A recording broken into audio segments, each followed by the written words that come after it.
Okay. All right. So for this second talk, we're going to talk about thyrotoxicosis, hyperthyroidism, nodular thyroid disease, and thyroid cancer. But I mentioned that I had a trivia question for you to tease you to get you to come here. Although if you weren't in the first one, you wouldn't have known that there was a trivia question, and you probably wouldn't be here anyway. So I was listening to NPR on the way in this morning, which is a habit I picked up when I went to medical school in the Midwest, because everybody there listened to NPR. As a Long Islander, I didn't even know we had NPR out there. I grew up on WFAN and PLJ and bad pop music. But I was listening to NPR this morning, and they mentioned that tortellini is shaped the way it is shaped, and I'm a bit of a novice chef, but it's shaped the way that it's shaped because it was inspired by something that the original maker of tortellini saw. Does anybody know what inspired the shape of tortellini? Not the thyroid gland. No. Who has tortellini shaped like that? No, nobody. I don't have a quick slide of thyroid. I don't know what your tortellini looks like. So, does anybody know them? My best friend, who has nothing to do but cook all day long, he knew. It actually is shaped, what? Yes. Oh, did you Google it? You might have, yeah. It's shaped after the belly button of the goddess Venus. Right? You will never look at tortellini the same way. Okay, so this is the second talk. We're going to talk about overactive thyroid disease, thyroid nodules, and thyroid cancer. And this is basically what we're going to do for majority of the talk, and then we're going to sort of move into a field that's a bit near and dear to me. So we're going to define hyperthyroidism. We're going to talk about common causes of it, and we're going to quickly go over the pathophysiology for some common causes. And remember, this is a disease state where understanding the physiology really allows us to make the diagnosis. We're going to talk about signs and symptoms of the disease and some concerning comorbidities, just as there's concerning comorbidities and a very severe state associated with an underactive thyroid. We have something similar for an overactive thyroid. We're going to delve back into how we work this up. What are the best lab tests? What's the imaging tests we should do? Okay? We're then I'm going to present to you a model that used to work in the days before your entire syllabus was sort of in front of you, because I used to do it as sort of a call and response thing, but now you have the answers in front of you. So I'm just going to show you the answers, but I'm going to give you a model for thinking about the most common forms of hyperthyroidism so that you don't get tripped up when you see hyperthyroidism on the floors. We're going to talk about that condition I mentioned before called thyroiditis, and then we're going to very briefly go over some treatment considerations. And there'll be a couple cases of an overactive thyroid for you to think about for the latter part of the morning. We're going to talk about then goiter, which is defined as an enlargement of the thyroid. And then different types of thyroid cancer. We'll look at some current trends of thyroid cancer, different characteristics for the two most common causes of or forms of thyroid cancer, and then just a brief word on, again, using the physiology of thyroid hormone synthesis, production, and iodine trapping to treat thyroid cancer. Because thyroid cancer, incidentally, is treated by endocrinologists and not oncologists. So the first patient I ever saw, this is true, my first day of endocrine fellowship, I walked in, I said, "What are you here for?" She said, "Thyroid cancer." I said, "I'll make you an appointment with a cancer doctor. I'll be right back." I left, came out, and told some of the people who are in the back of this room that someone's here for thyroid cancer treatment. They're in the wrong place. We need to get them an appointment with an oncologist. And boy, did they think lowly of my ability to get through fellowship. Okay? All right, so what is thyrotoxicosis? So thyrotoxicosis is a condition of thyroid hormone excess. Okay? It is the exact opposite of hypothyroidism. Not all, but most causes are mediated by endogenous overproduction of thyroid hormone. The three most common causes of endogenous overproduction of thyroid hormone are Graves' disease, which is autoimmune overactivity of the thyroid, and then two different forms of toxic lumps or nodules. Okay, there's toxic adenoma, a single nodule, or toxic multinodular goiter, multiple nodules within the thyroid gland that are overproducing thyroid hormone. Some forms of thyroid toxicosis is not endogenous overproduction. I mentioned briefly that in a thyroiditis, there's this destruction of the thyroid gland, and thyroid hormone is leaked out into the periphery. That's not endogenous overproduction. That's actual damage to the thyroid tissue. And the initial phase of a thyroiditis is hyperthyroidism. And I'll show you a little schematic of that. It comes in many, many, many flavors, which are not so important to know. I'll give you sort of a generalized paradigm for it. Now, some hyperthyroidism is mediated by giving too much thyroid hormone. That's exogenous. Okay? But this is why we follow thyroid function tests, so that we know our dosing when we give thyroid hormone replacement is accurate. And then there are some very rare causes of hyperthyroidism, exceedingly rare.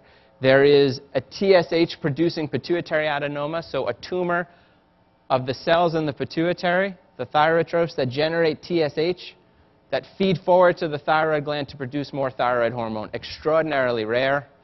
There is HCG-mediated hyperthyroidism that you can see in pregnancy. Remember, HCG, LH, FSH, TSH, they're all glycoproteins. They share very similar structures. HCG can bind the TSH receptor.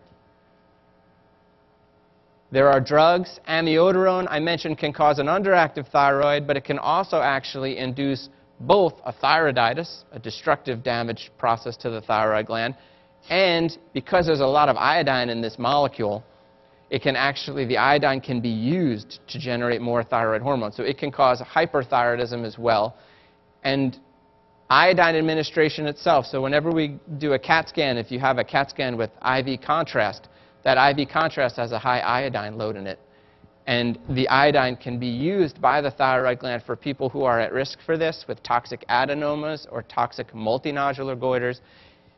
Yes, sometimes, as I mentioned before, iodine can shut down thyroid hormone production, but iodine can also be used to increase the amount of thyroid hormone that is produced.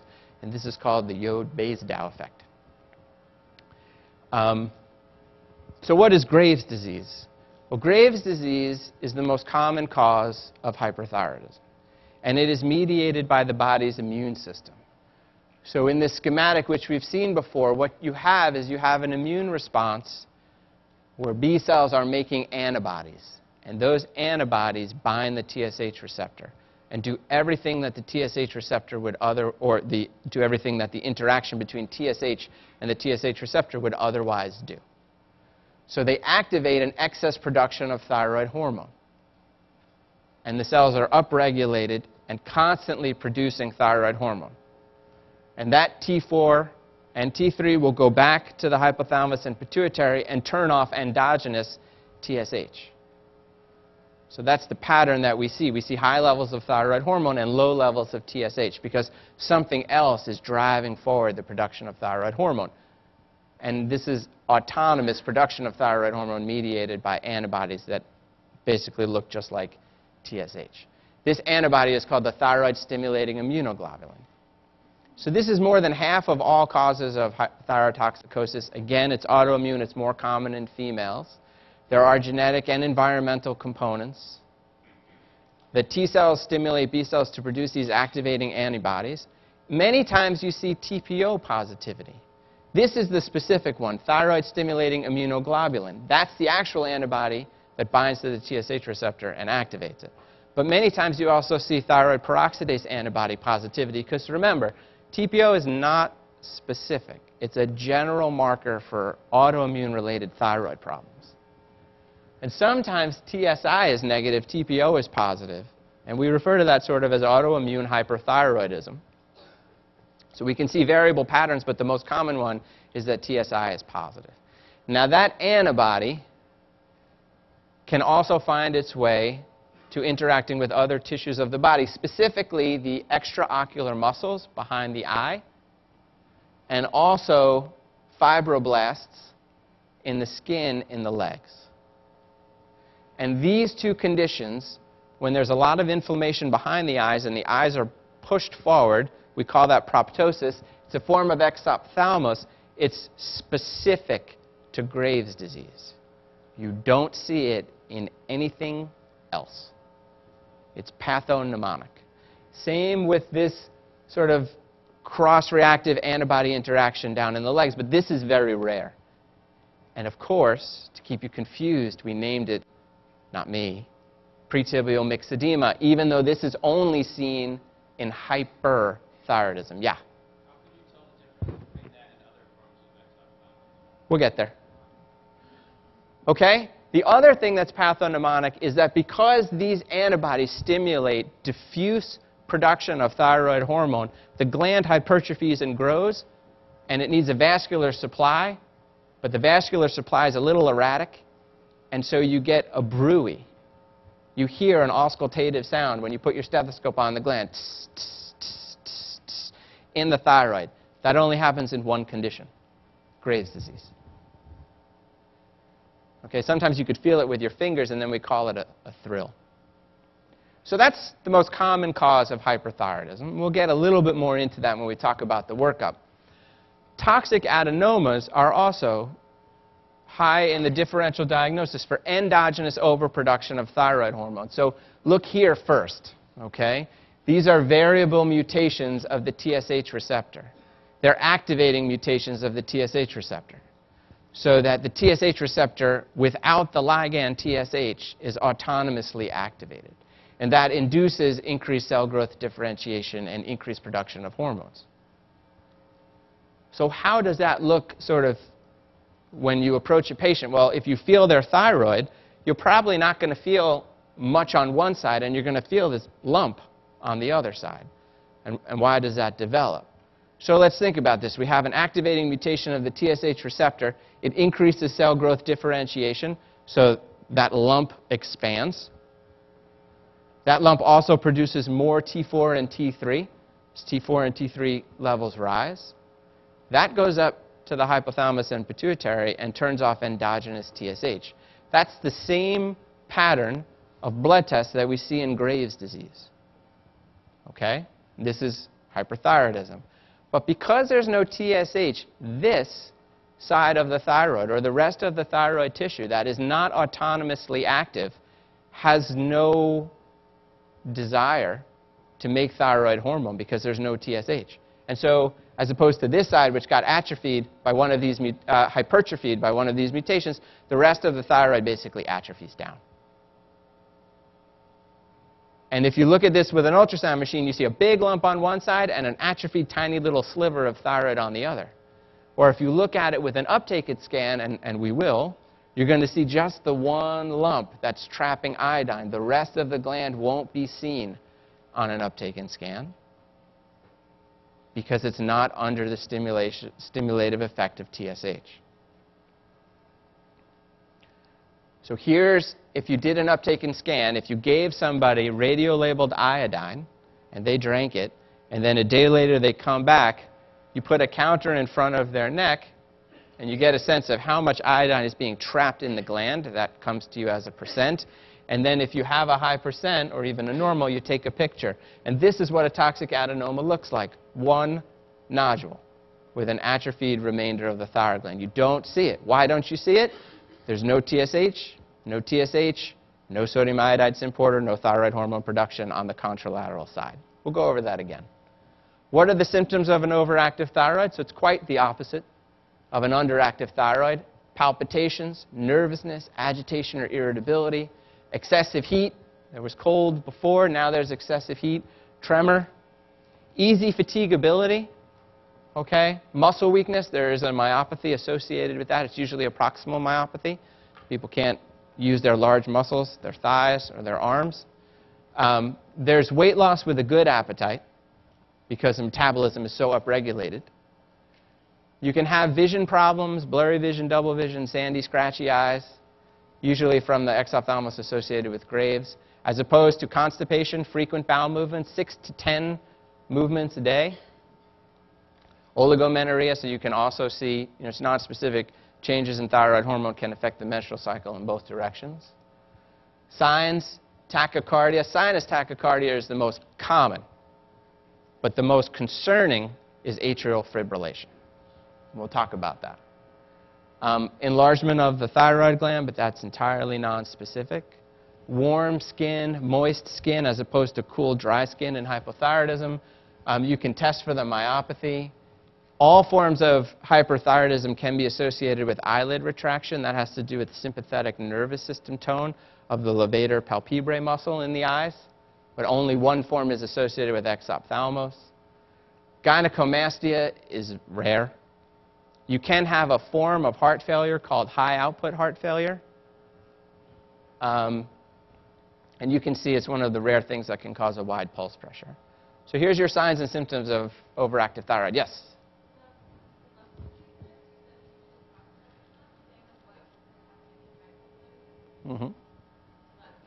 Yeah, it's large muscle groups. You can usually test for that by having someone sit down, put their hands out in front of you, and ask them to stand up. That's testing their ability to stand with their large muscle groups of their thighs.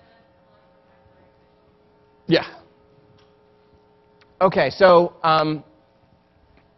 here's a study that looked at basically the presentation of thyroid disease in an elderly population versus a younger population. And it's very interesting. The younger population is more symptomatic. You get more symptoms with younger patients. More weight loss, more palpitations, more weakness, nervousness, tremor, excessive heat. The one thing you see more commonly in older patients is dizziness and syncope. So syncope is loss of consciousness, passing out. Can anybody think of a reason why there'd be more syncope in older patients than in younger patients? Say it again?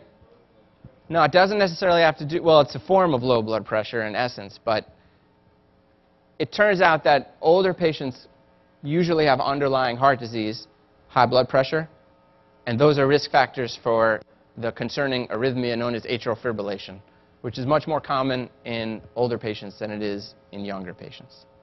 Atrial fibrillation means the atria is just kind of wiggling out there. It's fibrillating. It's not pumping. One of the main concerns about that is that because it fibrillates and doesn't move quite well, you can develop a blood clot in there, which, if then gets pushed down to the ventricles, can go up to the brain, and it's a form of embolic stroke. So atrial fibrillation is more common in older patients than younger patients, and this led to the idea of apathetic or asymptomatic hyperthyroidism for older patients. But even though they have less symptoms, we're more concerned about older patients with hyperthyroidism than younger. Yeah?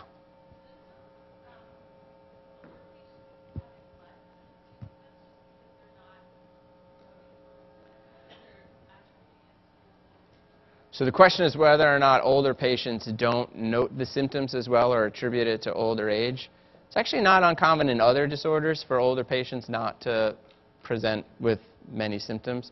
Urinary tract infections, bronchitis, pneumonia, they can go sort of undetected. So what happens with untreated hyperthyroidism? So the concerning arrhythmia of atrial fibrillation and embolic stroke, sinus tachycardia. If someone remains tachycardic for a long time, they can develop a tachycardia-induced cardiomyopathy. There's the high-output congestive heart failure associated with hyperthyroidism, angina or chest pain. If too much demand is being placed on their heart and they have blockages in their arteries, they can't oxygenate their heart tissue. Osteopenia and osteoporosis. So remember I spoke that there is a role for thyroid hormone in skeletal metabolism. It tends to promote resorption. Resorption is the breakdown of bone. Resorption is usually coupled to formation, the building up of bone. But hyperthyroidism is a state where resorption sort of overwhelms formation. And so you get early development of osteopenia and osteoporosis. Thyroid storm is the same type of severe untreated hyperthyroidism. It's the myxedema equivalent for an overactive thyroid. And then death can be associated with this disease, which is why we care so much about treating it as soon as we find it. Now, the lab evaluation for thyrotoxicosis is pretty straightforward, okay?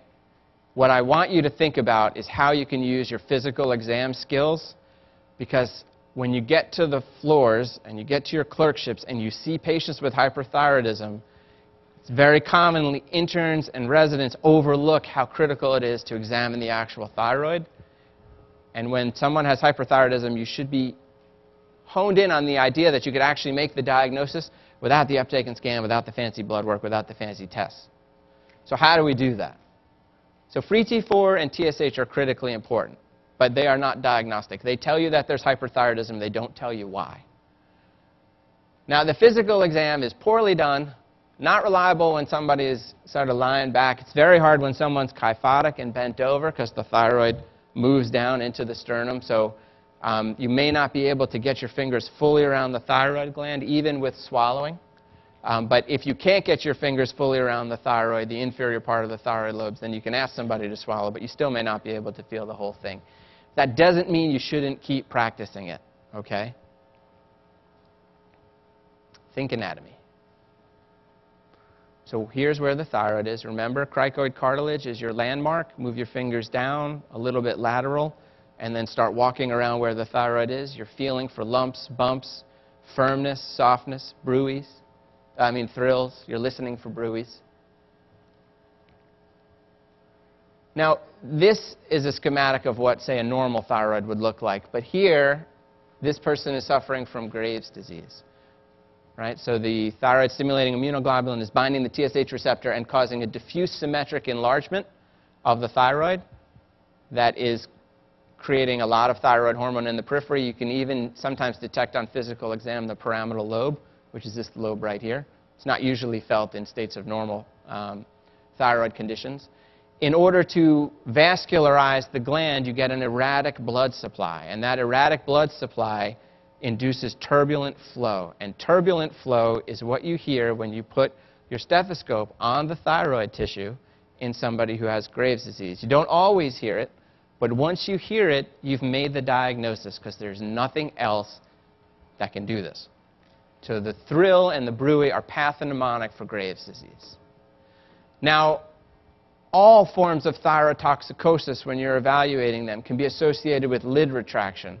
That means in the resting state, if you put your finger in front of your patient's eyes and they're looking at your finger, you may see some whites of their sclera. That's lid retraction, and that's seen in many forms of hyperthyroidism. But what is not seen, and then you move your finger up and down and see if there's a lag between where the sclera and the lid will not come down as a normal patient, and you may start to see even more exposed white sclera. Okay? So that's sort of the test that we do with the finger outstretched in front of the eyes. But this, in the resting position, there's a lot of sclera that is seen, and the eyes are pushed forward. And this is called proptosis, or exophthalmos. It can be asymmetric, can be symmetric.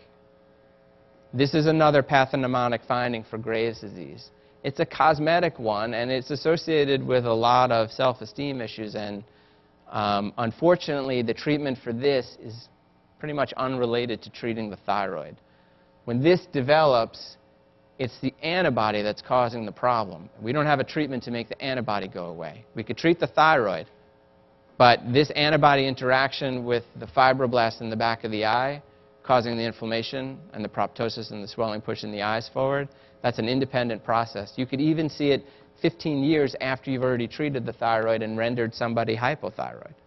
So this is really an ophthalmologic entity, and so we need our eye surgeon colleagues to help us out. Sometimes steroids will turn down the inflammation a bit. Sometimes surgery is even needed. This is when it gets pretty severe. You see all this redness and injection. What's happening here is that someone may not be able to close their eyes at night when they're sleeping and lubricate their sclera. That dryness causes a grittiness and a sandy feeling, but it also is a setup for infection. And so you can get a severe infection here, and this can actually lead to blindness. So it's very severe. It's something that, fortunately, we don't see so much anymore. We don't know why we don't see it so much anymore, but the treatment for it is independent of treating the thyroid itself. And again, it's antigen mimicry. We think it's cytokine-mediated. There's T-cell infiltration into the extraocular muscles. We think cytokines mediate then this inflammatory response. Here's what it would look like on MRI. So you see the very thickened extraocular muscle as compared to the opposite side. Here you see these thickened extraocular muscles here as compared to the opposite side. There's not a lot of room there for that kind of inflammation. Now this is rarely seen, Graves' dermopathy, pretibial myxedema. But this is sort of the same process of inflammation, cytokine activity in the fibroblasts of the skin. And you get this sort of peau d'orange kind of characteristic. The skin feels or looks like an orange peel. And again, this is antibody mediated. It's independent of what's actually happening in the thyroid. And it also seems to be decreasing in frequency. But it's 100% specific for Graves' disease. And then this is very, very, very rare, which is acropatchy. It's a form of clubbing that's associated with Graves' disease. Not sure I've seen it. Not sure I really look for it, though. But you could be aware of it. So when you see somebody with hyperthyroidism, you should be feeling their thyroid gland. Graves' disease presents as a diffusely symmetric enlargement of the thyroid. You want to listen to hear if there is a bruit. You want to feel if there is a thrill. You're going to check the eyes for exophthalmos. You're going to look at the legs. And if any of those pathognomonic findings are there, you've made the diagnosis. You're done. Start treatment however you want to treat them. On the other hand, though, there are times, particularly in hospitalized patients who are ill with other conditions and it's hard to do a physical exam, but you still must try, where you may not be able to make the diagnosis. So we do have a functional test for thyroid activity that relies on the sodium iodide symporter. And that is called the uptake, which is somewhat separate but always tied together to the scan. And what happens is you take radiolabeled iodine as an oral pill that then goes past the thyroid, gets trapped by the sodium iodide symporter in conditions where the thyroid hormone is being endogenously overproduced, and where, because in order to make thyroid hormone you need iodine substrate. It's not trapped elsewhere. It's also not trapped if the body's not endogenously overproducing thyroid hormone. In other words, if you have a viral insult to your thyroid gland and you start a thyroiditis and you get this destructive leak of thyroid hormone, well, you may have the same symptoms, signs, and blood tests as somebody who has endogenous overproduction of thyroid hormone, but this is where you may be able to make your differentiation, because the person with the destructive leak is not going to trap iodine, and they will have no uptake. And that's what we see typically in thyroiditis. So a day later, they come back and they get their uptake, which is presented to you as a %. But they also, if the % is normal or high, they're going to get a scan. If there's no uptake, there's no reason to do a scan. A scan is merely the picture part. Okay? And when they do that, remember, we're relying on TSH activation of the sodium iodide symporter. You can see a variety of things. This is normal. Right? This is a toxic adenoma. This is a toxic multinodular goiter, which is not the same as multiple toxic adenomas. The pathophysiology is not well understood for toxic multinodular goiter. Presentation is the same. Therapy can be somewhat similar, but don't think of it as, we know the mutations that can induce a toxic adenoma. It's not so clear for toxic multinodular goiter. Okay? And then what do you think this one may be?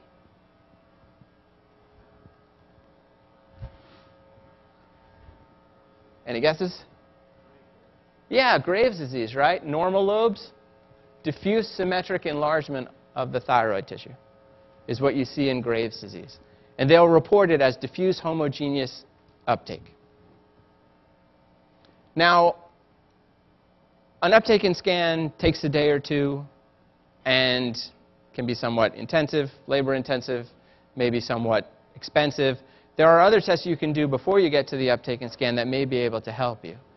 So you could measure TPO antibodies, but remember, they are not very specific. They're sensitive for autoimmune thyroid disease. They're a marker for autoimmune thyroid disease.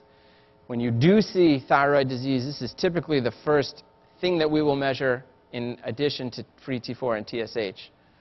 But if you're thinking that someone may have Graves' disease because it's so common, you can check a thyroid-stimulating immunoglobulin. And that is specific to Graves' disease. So if it comes back as positive because you couldn't figure it out on your exam, then your diagnostic workup is done. And you have somebody with Graves' disease, you do not need to do an uptake and scan. So it's very, very specific, but it's often not so necessary. If it's negative, it doesn't mean you don't have Graves' disease, by the way, because it doesn't have as high sensitivity. So this is the model for thinking about the various common forms of thyrotoxicosis. So there are 3 endogenous overproduction syndromes: Graves', toxic multinodular goiter, and toxic adenoma. They should be sort of grouped together as endogenous overproduction. There's then thyroiditis, and then exogenous levothyroxine. Quick word on exogenous levothyroxine. You'll probably see this on the boards. It's usually something on the boards where somebody has classic signs and symptoms of hyperthyroidism, but nothing on their physical exam that can tell you what it is. And it's usually someone who may have access to taking thyroid hormone on their own. So a pharmacist or a nurse or a doctor or somebody who has the ability to take it. It can be used, it shouldn't be, to try and induce weight loss. It's not a safe way to lose weight because of arrhythmias and osteoporosis. But some people think that they can use it for that purpose.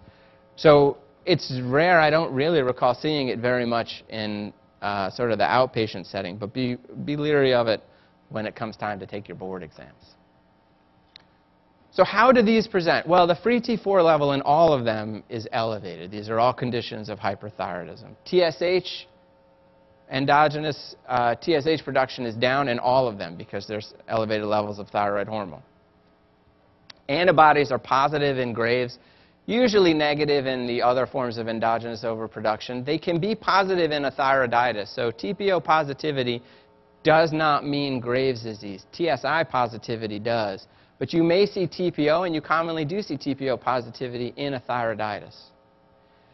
And then, so what would be the uptake for Graves', toxic multinodular goiter, and adenoma? Well, it's all high. These are endogenous overproduction syndromes. The gland is trapping iodine.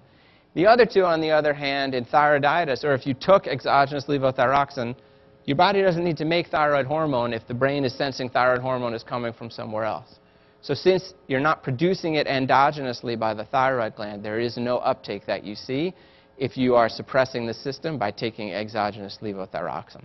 So uptake in these two conditions is low. And that's the main differentiation between a thyroiditis and the endogenous overproduction syndromes.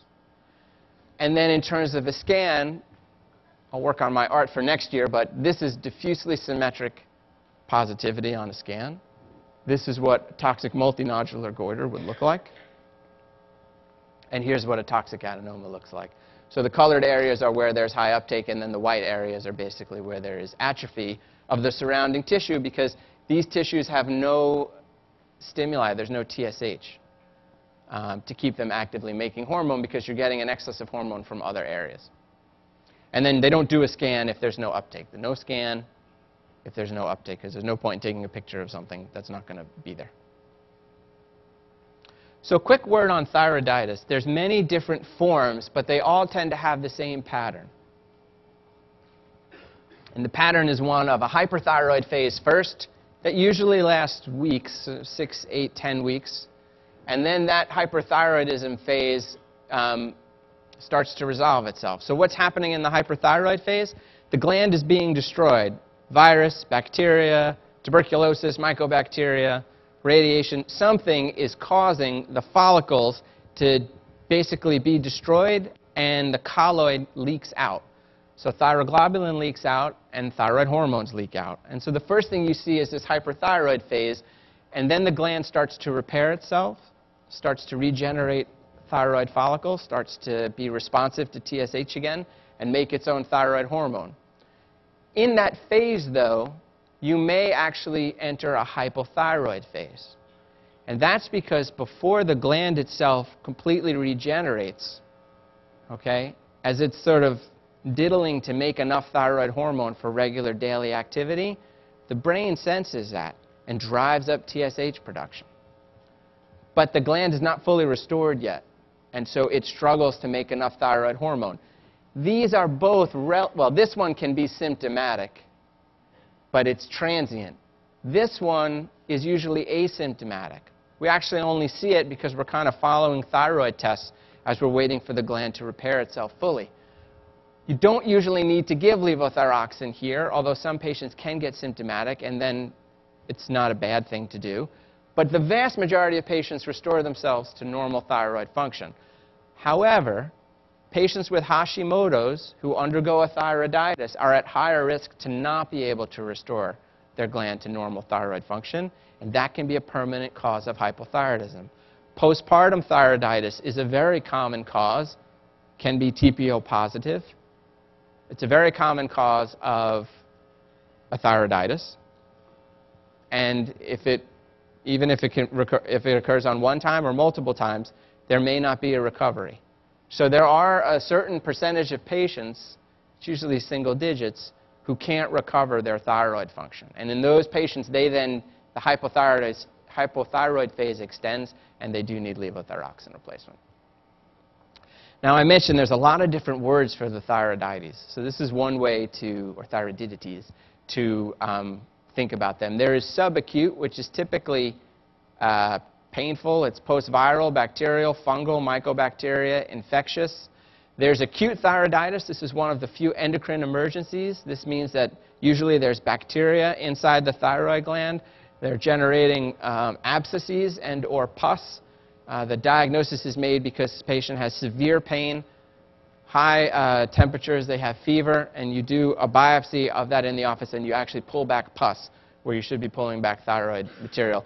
That has to usually come right into the hospital, IV antibiotics, and sometimes surgery. Very, very rare, but be aware of it. Very common is painless or silent thyroiditis. The most common example is postpartum.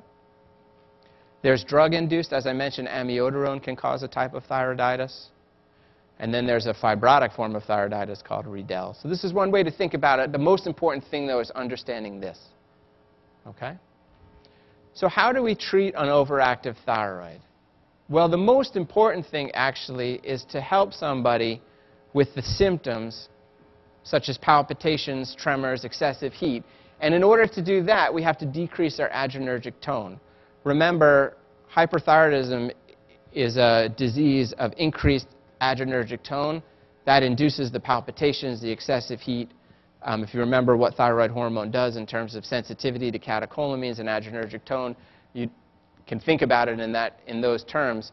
So we use beta blockers because they are the best at reducing symptoms. They don't treat the thyroid problem itself. Okay? If somebody has a disease where they have endogenous overproduction of thyroid hormone, we would counsel them on having definitive therapy, and that means surgery, which is a total thyroid removal in Graves' disease or toxic multinodular goiter, or half a thyroid removal in toxic adenoma. Or they could have something called radioactive iodine. Rather than using a radio-labeled iodine molecule that lets us take a picture, we send in a radio-labeled iodine molecule that actually destroys the thyroid tissue from the inside out. Remember, there's not many other tissues that have sodium iodide symporters. So radioactive iodine is a pretty specific therapy for the thyroid itself. Commonly used in Graves' disease, the iodine goes in, destroys the gland. Anytime we do definitive therapy, we are inducing hypothyroidism that we hope to be permanent because we don't want people to have a recurrence of hyperthyroidism. And then we place them on levothyroxine. In between giving symptomatic relief and definitive therapy, though, there may be a role for medications. And the medications are called thionamides. There's two of them. There's methimazole and propylthiouracil. We use them if someone has severe hyperthyroidism and we want to get their hormone levels down to make it safe for them to go for surgery or safe to induce radioiodine-induced damage to their thyroid gland. We also can use it for younger patients with Graves' disease to see if we can't get their disease to go into remission. But it's very rare that you can get their disease in remission, so most people ultimately are going to need to be treated with either a total thyroidectomy or radioactive iodine. But there is a role for using these medications. They have some not insignificant toxicity associated with them. One of the more concerning ones for both drugs is called agranulocytosis, where there's a decline in the white count.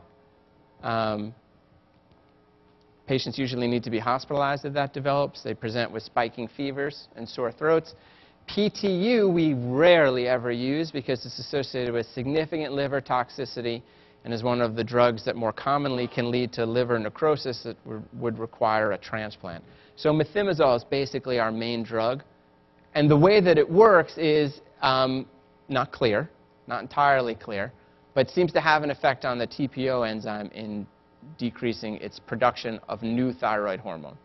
It doesn't do anything to the thyroid hormone that's already in the gland.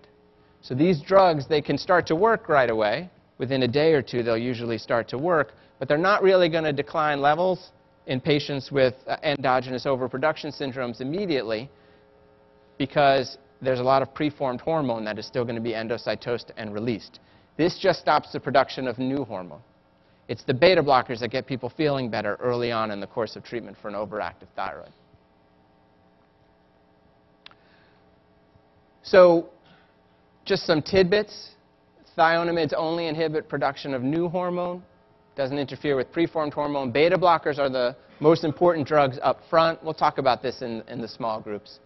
Thionamides don't have a role in a thyroiditis because the thyroiditis is a destructive leaking process. It's not a process of endogenous overproduction of thyroid hormone. So we don't use it there.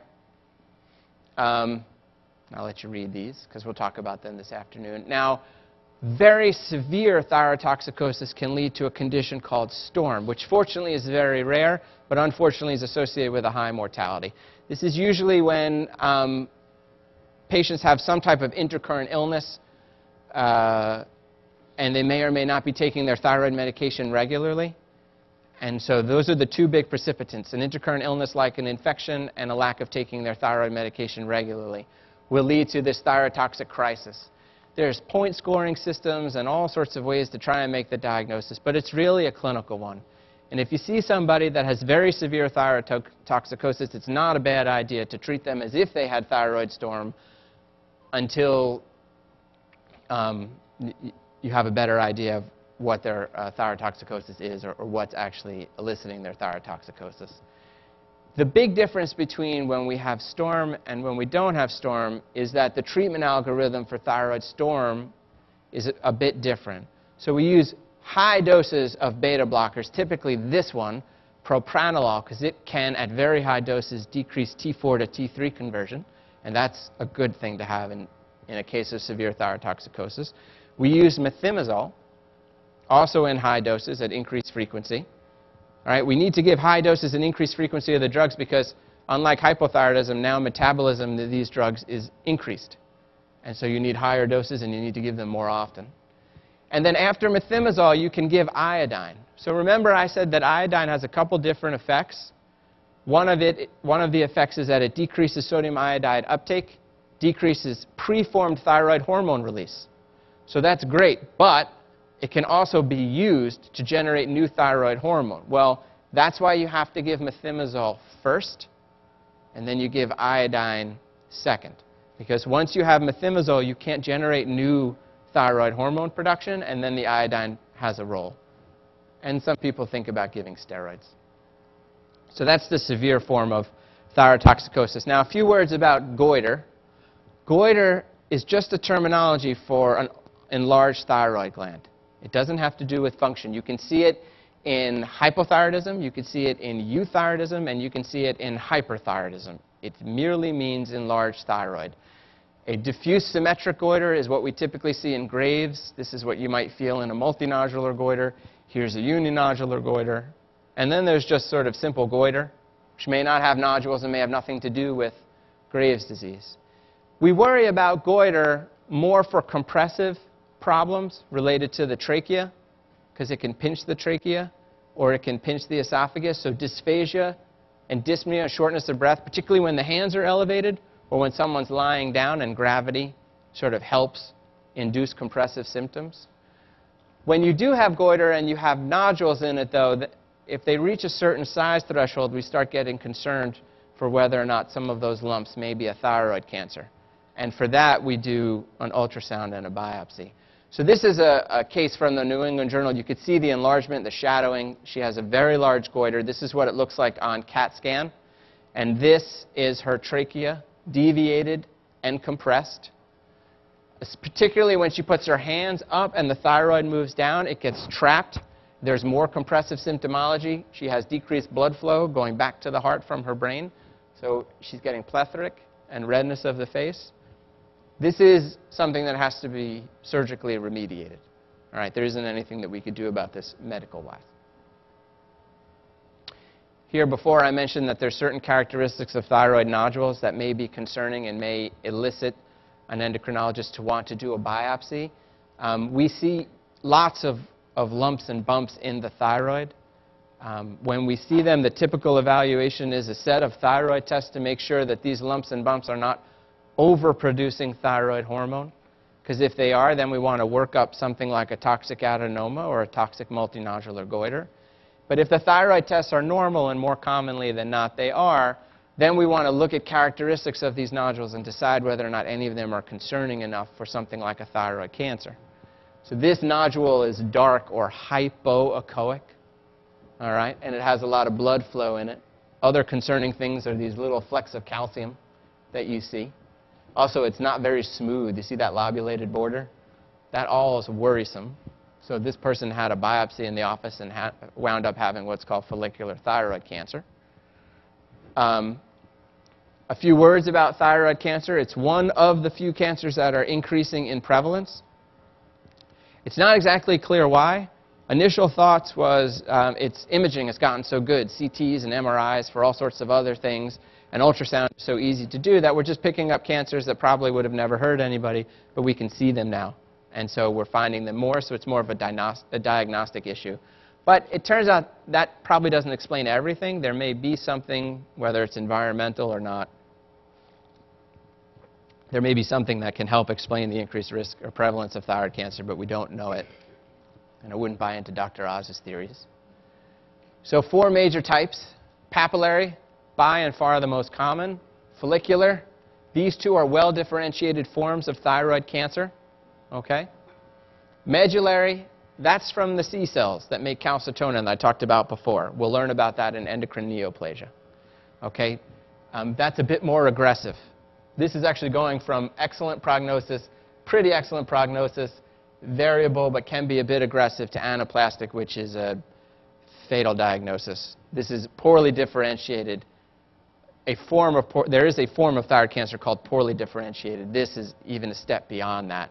Anaplastic thyroid cancer is usually a rapidly enlarging mass in and around vital structures in the neck. It grows into them, it grows around them. There's very little therapy that we can offer patients with anaplastic thyroid cancer, as opposed to papillary and follicular thyroid cancer, where we actually utilize thyroid physiology to treat the cancer. Risk factors for cancer include radiation exposure, family history. It is more commonly seen in women, but the women, but the prognosis is worse in men. So I have to work on my spelling. I didn't pick that up at 12:15 last night, apparently.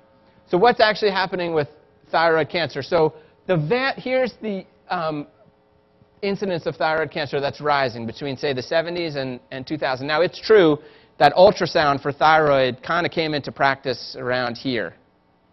All right, and you can see that as ultrasound sort of moved into our world in the outpatient office, so did the rise in thyroid cancer. Doesn't explain all of it, though. The vast majority of it is well-differentiated, excellent prognosis papillary thyroid cancer. Follicular thyroid cancers and poorly differentiated thyroid cancers are not increasing in their incidence. Now, size does matter, because the vast majority of what we see is not only excellent prognosis papillary thyroid cancer, but it's very tiny too. So less than 2 centimeters makes up a small portion of the rise in thyroid cancers, but the vast majority of the increase in the incidence are tiny thyroid cancers less than 1 centimeter in size. You may have learned, I don't know if you've learned about prostate cancer. Many elder men have prostate cancer. They're far more likely to die with prostate cancer than of prostate cancer.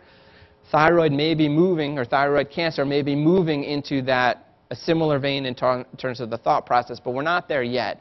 We don't have good predictive skills to figure out when a thyroid cancer will or will not hurt somebody. Now, interestingly enough, despite the rise in incidence, the mortality hasn't budged. It's still got an excellent prognosis associated with it. So even though we're finding more of it, we're seemingly not finding anything that's inducing any higher mortality than what we were able to find before. And you can actually see in the literature articles entitled "Put Your Ultrasound Machine Down." And there are salient arguments for maybe moving back away from biopsying near everything to biopsying things that may only be associated with sort of a more high-risk thyroid cancer. But we need tools to predict that. We don't have them yet. Molecular markers may be one, but we're not quite there yet.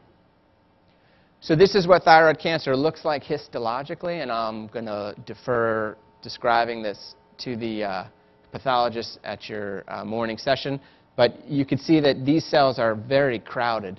Here's normal thyroid follicular epithelial cells and colloid, and this is a focus of cancer. You don't see that normal architecture anymore. When you look in close, there's lots of cells. They're bunched up on top of each other. Some of them are kind of light and cleared. And again, we'll go over this again in the afternoon session. Now, two quick things. Papillary thyroid cancer is the most common. It's associated with the best prognosis. What I would like you to remember about it, because you're going to start to see it even on the inpatient side, is that it spreads typically first to lymph nodes. And so with papillary thyroid cancer, we're usually worried about local regional disease in the neck, recurrences that occur in lymph nodes. You can see here that lymph node disease is much more common than distant metastatic disease. However, there are patients, it's rare, single-digit percentage, where it does spread to lung or bone. It is associated with an excellent prognosis. It responds exquisitely well to iodine I-131, which is the same destructive iodine we use for Graves' disease or toxic multinodular goiter. We just use it at higher doses. Okay, why does it respond so well? Well, it's a well-differentiated thyroid cell. It has a sodium iodide symporter. We could even fool it into upregulating those symporters by giving an injection of a synthesized version of TSH, and that's actually what we do to treat people. Surgery is the mainstay of therapy, so aggressive surgical removal of the thyroid and any lymph nodes that are concerning. And then there's sort of risk factor paradigms for whether or not we use radioactive iodine or not. After the cancer is removed, we don't want the TSH that comes from the brain to be stimulating any residual potential foci of thyroid cancer, so we keep the TSH level sort of in the low range. It's an iatrogenic form of hyperthyroidism. We do it purposefully because these cells are well differentiated. They respond to TSH. We don't want them responding to TSH, so we keep TSH levels quite low. And if we need to give beta blockers for patients who get a little symptomatic from it, that's a perfectly fine thing to do. Now, thyroglobulin, once your thyroid is removed and you get iodine therapy, is specific for thyroid cancer. Okay? If you have a thyroid, you will have thyroglobulin in your blood, and it is not at all specific for thyroid cancer.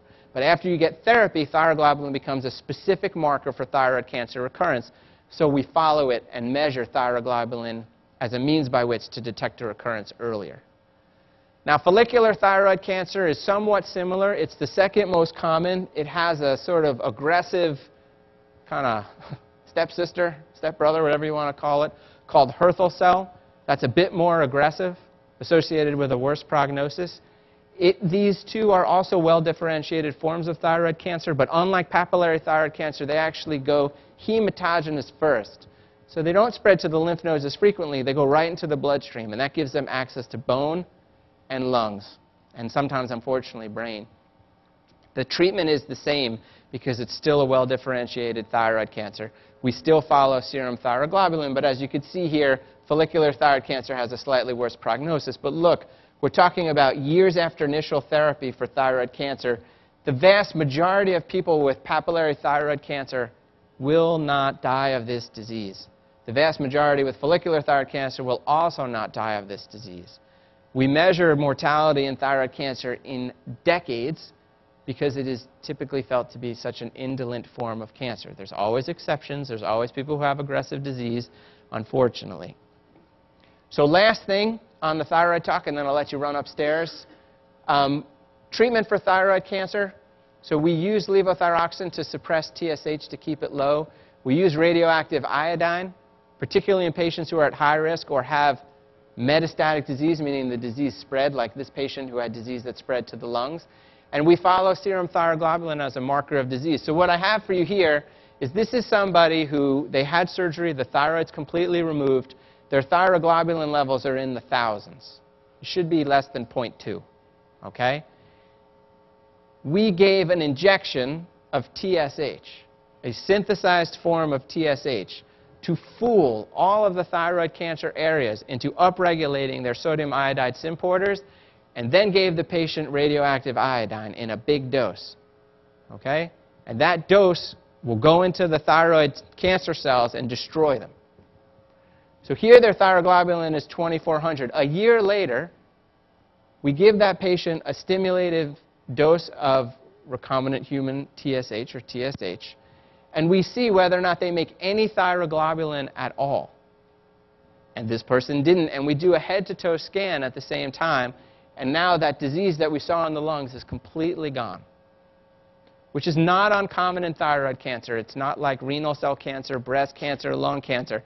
This is a solid tumor where you can have diffusely metastatic disease and cure the patient. Okay? But we have to use that underlying physiology I taught you a couple hours ago in order to treat them effectively, and that's basically what we do. So, as I've tried to show you, for hypothyroidism, hyperthyroidism in particular, and thyroid cancer, we utilize everything we learned in the first half hour in order to treat these diseases and even make their diagnosis and treat them. So that's the end of thyroid lectures, and I'll see you guys upstairs in about 10 or 15 minutes.